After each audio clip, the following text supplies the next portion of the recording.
Good afternoon, ladies and gentlemen. Thank you for being here. Hope you're enjoying the spectacular weather. It's supposed to get even warmer this week. Before I take questions, I wanted to remind you that later today the President will participate in an interview with YouTube and Google Plus to discuss his State of the Union address. The interview will be held through a Google Plus Hangout, making it the first completely virtual interview from the White House. The President will answer questions submitted by and voted on by citizens from across the country.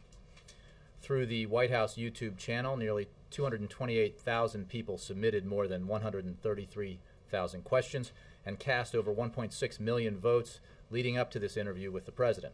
President Obama will answer a selection of the top voted questions submitted through YouTube and engage with Americans in locations across the country virtually in the Google Plus Hangout.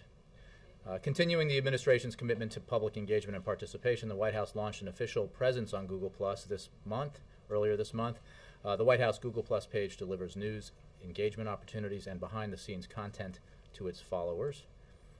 President Obama's interview kicks off a series of White House Hangouts in which members of the Obama administration will continue to use this platform to engage with citizens on a range of issues. Video of the Google Plus Hangout will be streamed on whitehouse.gov and to the briefing room at 5:30 p.m. Just a quick follow-up on that. Sure. Can you explain exactly what Google Plus is? Google Plus is, I believe, Google's social media vehicle. But for more questions, I refer you to the good folks at Google. But you're right to ask. The Associated Press. There are some reports out of Cairo that the U.S. Embassy there is giving shelter to Americans to prevent them from arrest. Is the White House taking any steps to secure or protect their freedom? Well, I can confirm that there are a handful of American citizens at the embassy. We're not aware of that they're in any danger, but that handful of citizens has opted to stay in the embassy compound in Cairo while waiting for permission to depart Egypt. As you know, these are citizens who have been told they cannot leave Egypt. We have, in our discussions with the SCAF, the Supreme Council of the Armed Forces, we've made clear our concerns about this issue and our disappointment that these several citizens are not being allowed to depart Egypt in connection with the government's investigation into NGOs. And we continue to work with the Egyptian authorities to resolve this issue as soon as possible. You said a handful and also several. Do you know how many we're talking? I don't have anything more specific for you than that. I don't have a precise number to give you or any individual names. To my question, you said they're not in danger, but they are in danger of arrest, are they not? Well, what the issue is, as I understand it, is that the Egyptian authorities have said they cannot leave the country. I don't know that there is an issue of arrest, although I would refer you to the State Department for that. Is the President more broadly growing frustrated at the pace of change in Egypt, particularly in the military council's hold on power there? Well, I think it is important to step back and note that Egypt has achieved several historic milestones in its transition to democracy in recent days, including the first seating of democratically elected representatives of the People's Assembly since the revolution, the transfer of legislative authority to those representatives by the Supreme Council of the Armed Forces, and the SCAF's announcement that it was taking steps to lift the state of emergency that has existed in Egypt for several decades. There was also the peaceful commemoration of the revolution that made these steps possible. So we congratulate the Egyptians on these important steps toward fulfilling the promise of Egypt's revolution, which, as we all remember, inspired the world. There are challenges that remain, but it's important to remember that Egypt has come a very long way. As regards the issue that you started this round of questions with, we are concerned about it, and we are in discussions with Egyptian authorities about it. One other topic on a domestic matter, I know sometimes you comment about the happenings on the Republican campaign trail, sometimes not. There's one comment over the weekend. I was wondering if you had a reaction to the chairman of the RNC comparing President Obama to the Italian ship captain who abandoned his passengers in that tragedy? Well, because that was obviously... Well, let me just say that if you are so desperate for attention that you make an analogy that Michael Steele deems inappropriate, you know you've probably gone too far. Yeah. Russia's foreign ministry says Syrian President Assad's government has expressed a willingness to participate in Moscow-mediated talks to resolve Syria's crisis. What's the U.S. position on these talks? Would they have any and would there be any concern that this would just further delay the process of Assad's exit? Well, we don't have details at this point on that meeting, but in general we support efforts to reach a political solution that stops the violence in Syria. We are intensely discussing with the Russians the real deterioration on the ground in Syria and the very disturbing rise in violence there. We're discussing with the Russians and other partners how best to use all the levers at the command of the international community and the United Nations to press the Syrian government to stop its appalling and ultimately ineffective and harmful repression. So, you know, we're working with all our partners, and we believe that the Security Council, that it's important that the Security Council take action. Does the U.S. fully back the Arab League's initiative that being brought to the Security Council? We believe that the Security Council should not permit the Assad regime to assault the Syrian people while it rejects the Arab League's proposal for a political solution. We do support the Arab League's role in this process, and governments that act to prop up Assad's brutal regime will find themselves in a small minority and criticized for abetting further human rights violations. I mean, it's important to look at where this process is headed. Assad's fall is inevitable, and so as governments make decisions about where they stand on this issue and what further steps need to be taken with regards to the brutality of the Assad regime, it's important to calculate into your considerations the fact that he will go. The regime has lost control of the country and will eventually fall. Okay. And if Assad's fall is inevitable, as you say, is the U.S.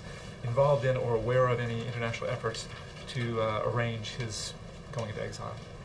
Well, no, I don't have any information on that, and none that I'm aware of. I mean, we support the Syrian people in their transition to democracy. We're working with our international partners to continue to pressure the Assad regime to get it to stop its brutal and appalling behavior and to step aside so that that transition to democracy and a peaceful transition can take place. Let me move around a little bit. Cheryl. The president this weekend in his weekly address talked about the nominations process and said that a senator was going to hold all nominations unless he fired Richard Cordray. Mm-hmm. Is this just a complete breakdown of the system, and does that mean more recess appointments? Well, let's examine the first part of your question. It is an example of how the system has broken down, that out of pique, a single senator can hold up all nominations is highly unfortunate, and that's why the president mentioned it in his weekly address. It is not how the system should work. Moreover, to hold up the process and claim that no nominations will be cleared until the president removes the consumer watchdog that is so vital to the implementation of the Wall Street reforms that were put into place to prevent the kind of disastrous financial crisis that caused the greatest recession since the Great Depression, is shocking in and of itself. It's certainly not a position that would be broadly supported by the American people. May not even be a position broadly supported by the constituents of the senator in question. It's just the wrong approach, and it's not something that is conducive to getting the work that the American people want done here in Washington. Bill. There's a report today that Freddie Mac has securitized large sections of its mortgage holdings to earn interest at the expense of homeowners who could refinance, because if they did so, Freddie Mac would lose money on their investment portfolio. Does this constitute a conflict of interest? Well, we saw those reports, and they certainly raised some concerns. As you know, this is an independent institution with independent governance, so we don't make those kinds of decisions. But I believe Treasury is looking into it. It would seem that it flies in the face of the President's request to make homeowner refinancing more easy and more affordable. Well, I'm not an expert on this, but I don't know that it flies in the face of that at all. I think it is a judgment worth looking at, again, by an independent agency. The President's commitment to making refinancing more available is absolutely firm and is not changed by anything that this independent agency is doing with this with regard to that. And you'll hear more details about that from the President later this week about the refinancing initiative. Dan. How much of a drag will the continued debt problems in Greece have on the U.S. economic recovery? Look, we have said, and it continues to be the case, that Europe remains a concern. The Europeans have taken important steps towards dealing with their financial issues, financial and markets issues. There have been positive developments, but more work needs to be done. And this is a European issue, and the Europeans have the capacity and the wherewithal to resolve it. We have been very engaged, both at the level of the President and in particular at the level of the Secretary of the Treasury, in an advisory capacity, because we have some experience dealing with this kind of financial crisis and mitigating it and resolving it. So the fact that in a global economy a problem in Europe could affect our economy only reminds us and reinforces the fact that we need to take every measure we can on the issues that we control to ensure that our economy keeps growing and it keeps creating jobs. That's why the President put forward the American Jobs Act in the fall. That's why he looks forward to the Congress extending without drama or delay the payroll tax cut to 160 million Americans, as well as unemployment insurance. And it's why he will continue to press on the initiatives contained within his State of the Union address that are aimed at economic growth in the manufacturing sector and in innovation. And because it is a world filled with potential problems to our global economy that may or may not transpire, you need to, here in Washington, do everything you can as an elected member of Congress and as President of the United States to create some insurance for our economy, that it can continue to grow and create jobs, and that's what this President is committed to doing. When you say that the President has been involved in an advisory role, has he been making phone calls? I mean, what specifically has he been doing? Sure, I don't have any recent phone calls to read out to you, but as you know, for the past many months, the President has been engaging with his European counterparts on this issue, and via telephone as well as in meetings at the G20, for example. And Secretary Geithner has as well with his counterparts, and he's traveled to Europe as well. So while it is a European issue that requires a European solution, we have important experience that we can bring to bear in advising, offering our advice and counsel to the Europeans and how they deal with this. And we urge the Europeans to continue to take the important measures necessary to stabilize the situation, to build the firewall necessary to ensure that this is resolved.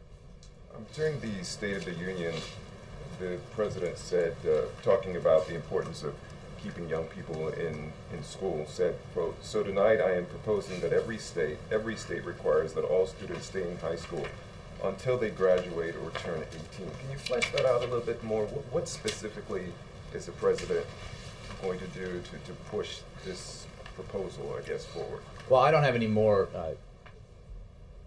details for you on the proposal. The principle itself, I think the president believes is very important, that in today's economy, it is vitally important that states take action to ensure that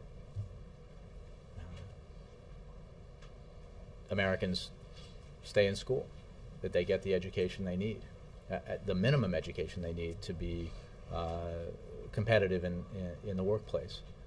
So the president's commitment to education as a cornerstone to our economic growth, I think has been clear now for 3 years, and his approach has been to reform in a way that has enjoyed bipartisan support. It's an area where there has been a significant amount of bipartisan support, and he looks forward to continuing to work with members of Congress and other stakeholders around the country to push education reform forward, because it really is about our economic future. We need to make sure that we have the most skilled workforce, the most educated workforce, because that's our competitive advantage with other countries around the world. Jay? A couple questions here. First of all, are we going to get any details, is the public going to get any details about the so-called Buffett rule before the budget, or is it going to be in the budget? I wouldn't anticipate more details from us prior to the budget. The Buffett rule, as you know, as the president described it in the State of the Union, and certainly as Mr. Buffett has described it, is a principle that will guide the president's approach to tax reform.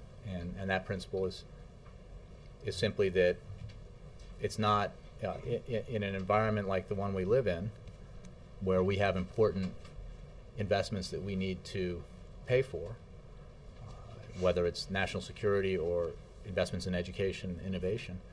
Everyone needs to pay their fair share, and it's not fair to have a tax code that, because of loopholes and other things within it, where you have a millionaire or a billionaire paying a lower effective tax rate than some sizable number of middle-class Americans. So are we going to get details? Well, I think you will get more details, but not prior to the budget. I don't anticipate that. Score about CBL? Yeah, I don't have any more details on that for you. Vice President Biden over the weekend attended a retreat in which a Democratic House retreat in which he shared some details in his inimitable style about the decision-making process for the OBL raid, in which he said that he actually recommended against it, and everybody else in the room, with the exception of Secretary Panetta, hedged their bets. Is that accurate? Well, Vice President Biden was one of the handful of people involved in this process, and I certainly I know that he's speaking accurately. I think the broader point, as the president has made here, is that this was not a sure thing, but the president had so much faith in our special forces and their capacity to fulfill this mission that he made the call to go forward. I think Secretary Gates has spoken about this as well, and that's why it's a presidential level decision, because in the end, as with a lot of decisions, your advisors come together and have compelling arguments on either side, and you have to make the call, and that's what the president did in this case. Thank you. Roger, and then Wendell. Thank you. Along the lines of budget, Mr. Furman last week in a conference call mentioned corporate tax reform. Mm-hmm. Will that be part of the budget too? I think you will see more details about corporate tax reform around the period of the release of the budget, yes. When you say around the period, meaning budget day, February 13? I think I mean around that date. I don't want to pin it to a specific date. Okay, another subject. 3 Republicans in the Senate are introducing legislation to give Congress the authority to approve Keystone. will the White House, will the administration weigh in opposition to that? I don't have an opinion on a possible piece of legislation that may or may not come to pass. I think we need to remember it's important for you to remember and everyone to remember in looking at this issue how we got here. A process was in place consistent with precedent where the State Department was reviewing the request for a permit here.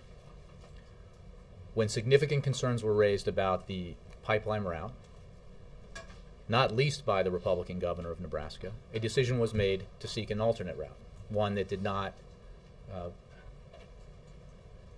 run through territory that over the aquifer there in Nebraska. State Department made that decision. The President concurred in that decision. It required an expansion of the time period to review the request as would be appropriate because it was an alternate route. An alternate route that, as far as I know, still has yet to be identified.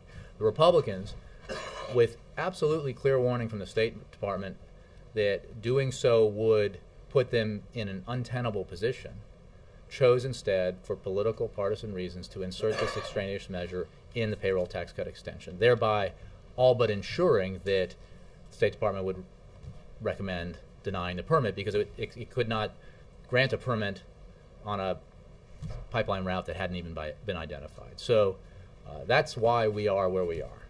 And whatever actions are taken in the Congress with regards to this, it's important to have that as a backdrop when you're writing about it or discussing it. Well, I realize it's only a bill introduction, and as you say correctly, so I've got a long way to go. But I'm just wondering if the White House would try to head it off with the sense that there's momentum. Let's see what happens. I don't have anything to predict. And one other thing on the meeting with Saakashvili this afternoon, will the president be asking Georgia to contribute more troops in Afghanistan? And also, what does the meeting, what kind of impact may it have on U.S.-Russia relations?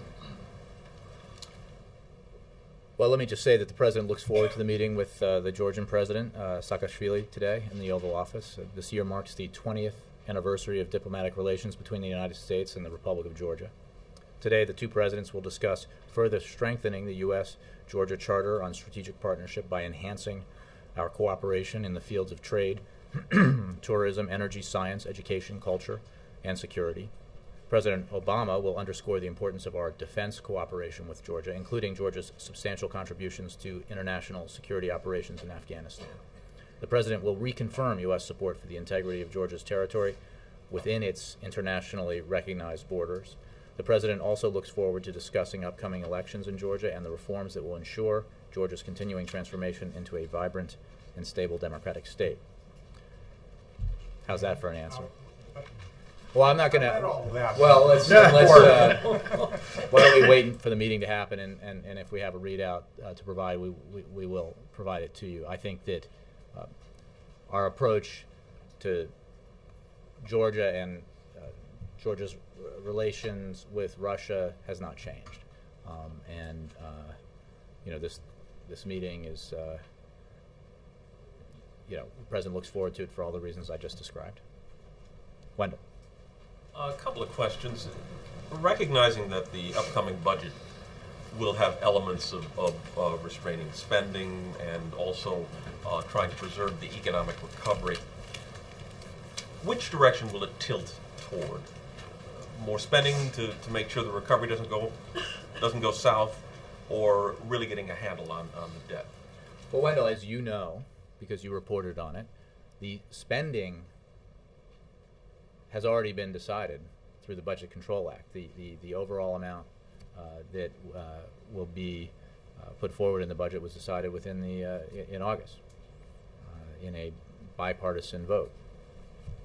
And it's important, since you asked, to remind everyone that when it comes to deficit reduction and dealing with our long-term debt, this president, working with Republicans as well as Democrats in Congress, has already locked in over $2 trillion in deficit reduction through spending cuts.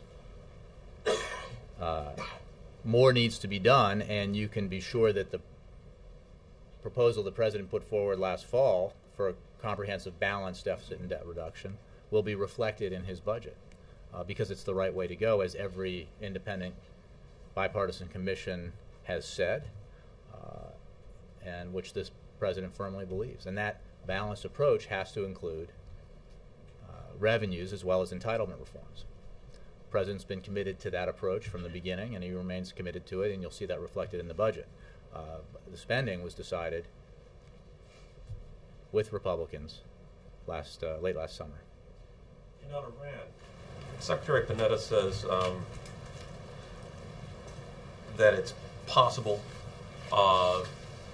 they could have a nuclear weapon within a year should they decide to try and do that. Senator Lieberman says at some point the U.S. is going to have to decide whether to act militarily to prevent that. Does that mean that since the President has already said all options are on the table, he's going to have to make that decision within a year? Whether or You're not to absolutely use, right excuse me, whether or not to use military force to deal with Iran's nuclear program? The President has made clear two things. One, that he is determined to prevent Iran from acquiring nuclear weapons. That is our policy. He has also said that he takes no options off the table. The strategy that he has been pursuing with broad international support has resulted in the most onerous sanctions ever placed on Iran that have had clear effect on the Iranian economy and on the Iranian regime, that have isolated Iran more than it has ever been. And we will continue that pressure using all the means at our disposal, working with the international community to pressure Iran into living up to its international obligations. Does the President agree with that timetable, though? That he's going to have to make a decision in a Well, year? that's Wendell's words about when he has to make a decision. I think the Secretary also went on to talk about delivery vehicles and the timeline for that. But I don't want to get into analyzing timetables. But what I can tell you is that this President's policy is clear. He has stated repeatedly that he and this administration are determined to prevent Iran from acquiring nuclear weapons. We have a comprehensive strategy that we've been executing with the international community, with partners and allies around the world, that is having a clear impact on the Iranian economy. And we continue to make clear to the Iranians that the way to relieve the pressure is to, through the P5+1 process, live up to its obligations. That is the right approach. It is also the right approach to leave take no option off the table. No one denies the impact the sanctions are having, but they also don't appear to be dissuading Iran from moving forward with its nuclear program. So doesn't Secretary Panetta's assertion that they could do it within a year put a timetable on the President for making a decision? Well, yeah. It's an estimate based on the administration's view about the development of the process in Iran, but it doesn't change our strategy, which is continue to put pressure, continue to isolate, continue to make clear to Iran what its options are and how outside the international community their behavior has placed them, and also make clear that we're not removing any options off the table, from the table, and then move forward. But Jay, are there signs that, other than having a clear impact on the Iranian economy, this strategy is having an impact on their decision to go forward? All right, so I appreciate the question, but what signs would you look for economic sanctions to have, except for on the economy? So they are having the desired effect. Ultimately, the diplomatic / sanctions approach, we hope, will have the effect of changing Iranian behavior. It is certainly important to push that process forward, working with our international partners. and it is simply a fact that we have a situation where the world is united against Iran on this issue, and Iran internally is divided, which is the reversal of the world as it was when President Obama took office, where the world, or much of it, was blaming the United States and its approach to this for what was clearly Iran's problem. And through the policies of this president and the approach that this president has taken, the world now sees Iranian behavior for what it is. And that has resulted in the kind of sanctions regime that we've been able to put together. Chris. Sure, thanks. The Washington Post reported on Friday that the DoD is taking what was supposed to be a decommissioned warship and turning it into a large floating base, reportedly headed to the Middle East somewhere. Can you say specifically where it's headed? I would refer you to the Department of Defense. Is there any concern that this might be perceived as antagonistic towards Iran? Well, again, I would refer you to the Department of Defense. As is the case with the Gulf and the Strait of Hormuz, our presence there is part of a rotation that has not changed at all, and ensures that we maintain significant presence in the Gulf. Regarding the specific issue that you just mentioned, I would refer you to the Pentagon. And also, Jay, the Occupy Wall Street protesters are making headlines again. As you know, over the weekend, 400 protesters were arrested in Oakland, and now today, the National Park Service is expected to clear out protesters, potentially as we speak, from a site here in D.C. What is your reaction, and is the administration concerned that some of these protesters are taking things too far? Well, with regards to Oakland, that's obviously a local law enforcement matter. Here in Washington, I would refer you for specifics to the U.S. National Park Service and the U.S. Park Police. And our position has been and continues to be that we need to balance First Amendment concerns, the right to demonstrate, the right to speak freely, and with public safety concerns and public health concerns. And we understand that that local law enforcement, as well as in this case, the National Park Service and U.S. Park Police are weighing those considerations when they make these decisions, and that's appropriate. Dan. Since Mark Grossman was unable to get into Pakistan, has the President had any discussions with him specifically about that matter and about the state of our relations with Pakistan? I also have a related question, which I'll give you now, which is... I'm not aware of any conversations the President's had with Mr. Grossman. Broadly, I could give you our view of U.S.-Pakistani relations and the fact that that relationship has been and continues to be complicated, but is very important to our national security interests, to our fight against al-Qaeda, and to the stability of the region. So that's our broad view. I don't have anything specific on the President and Ambassador Grossman. I ask also, it's been some time since we got any kind of announcements about the AFPAC meetings. Why has that fallen off? And can you talk about how many meetings he's had since the last time we heard about this? Well, I don't have. I'll have to take the question. It's obviously a high priority, a national security priority for the President. We're very transparent about the implementation process of the President's strategy, and will continue to be. We are in now a phase of drawing down the surge forces as we begin the transition to Afghan security lead that will reach a culmination in 2014.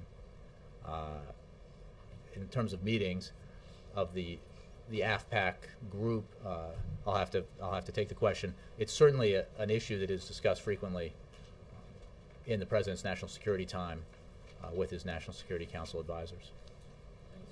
Michael. Coming back to Syria for a moment, the Turks tried a few months ago to have talks with Assad and try to come to a settlement. And at that time, the President waited for a few days, but then told Prime Minister Erdogan, this is not working, we have to move on. And so I wonder why, in light of that precedent, you even said that, you sounded somewhat open to the Russian effort. Why would Look, the we Russians support efforts to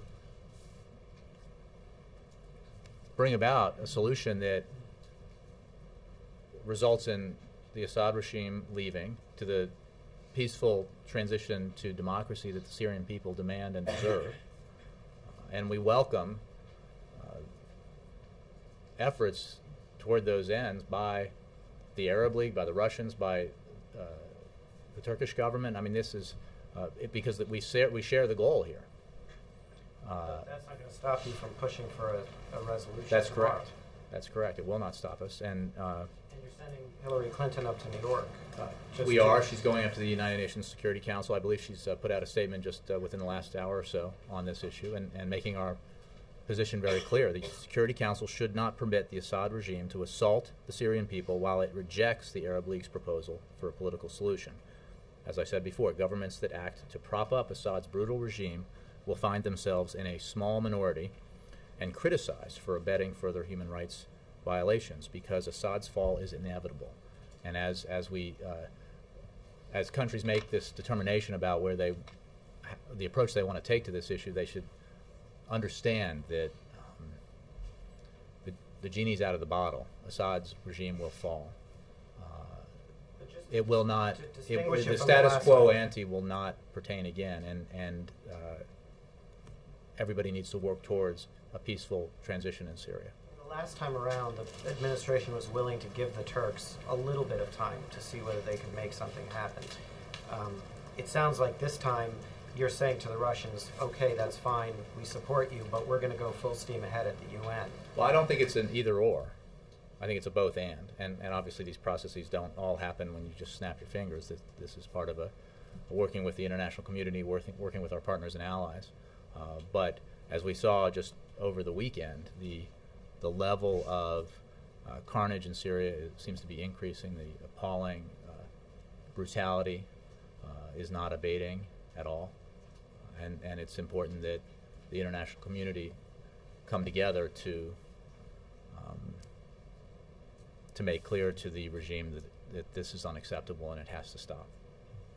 Jay, many people have heard the rumors about the First Lady's purchases in New York. I know it's British tabloids, but can you help us squash this rumor in light of other... Neil, I'm shocked that you're the one to ask this question, but let me just answer and say that at least when I was a reporter, usually the standard for British tabloid reporting was the assumption that it was false. In this case, it's utterly false, and it's irresponsible of an American news organization to repeat the story, even allowing that it could be true. So it's wrong. Can you Neil? provide some evidence that it's wrong? Because I'm sorry. Can you provide evidence? Well, I'm not going to go there, Neil. It's false. Yes. Mark. Jay, can you tell us the president's thinking in deciding to go to the Alfalfa Club dinner on Saturday night? Well, the president has attended this particular dinner before. It is certainly a tradition here in our great nation's capital for sitting presidents to attend these functions on occasion. I think they would all wish that it were annual. In this case, in this president's case, it has not been with either this dinner or the gridiron. He enjoyed himself. He hopes that his speech entertained. I certainly thought it was funny. We didn't get to see all of the speech. You put out excerpts. You didn't put out a transcript. Why is that? Well, I believe the Alfalfa Club has a long tradition of. I think we're pushing the envelope here in terms of our its traditions and our release of excerpts. Carol, you're awfully quiet over there. Do you have anything? Well, on the Google thing tonight, are you guys monitoring those questions, or is Google doing that? I believe it's Google Plus. That. The White House isn't doing any screening. Well, we don't. Yeah, no, we're not picking the questions. Would that we could. Connie. Thank you. The president never said anything about this long, expensive series of primaries and debates. Does he believe, especially in this time of economic hardship, that these are really a good thing for the country? The president believes that the primary process is the way that we in this country choose our nominees for the major political parties. He obviously participated in a very long process 4 years ago, and he looks forward to the time when there is a nominee from the other party and for that debate to be joined. But I mean, the process has a long tradition behind it. Chris. Yeah, thanks, Shay. There was a report a week ago that the Labor Department and other agencies had already given their thumbs up to an executive order that would expand the existing executive order barring discrimination in federal contracting based on sexual orientation and gender identity, and that the issue is at the White House for review. Can you confirm that report, and do you know if and when the White House is going to approve that order? I can't confirm it. I will take the question and look into it. Thanks very much. Thanks, Jay.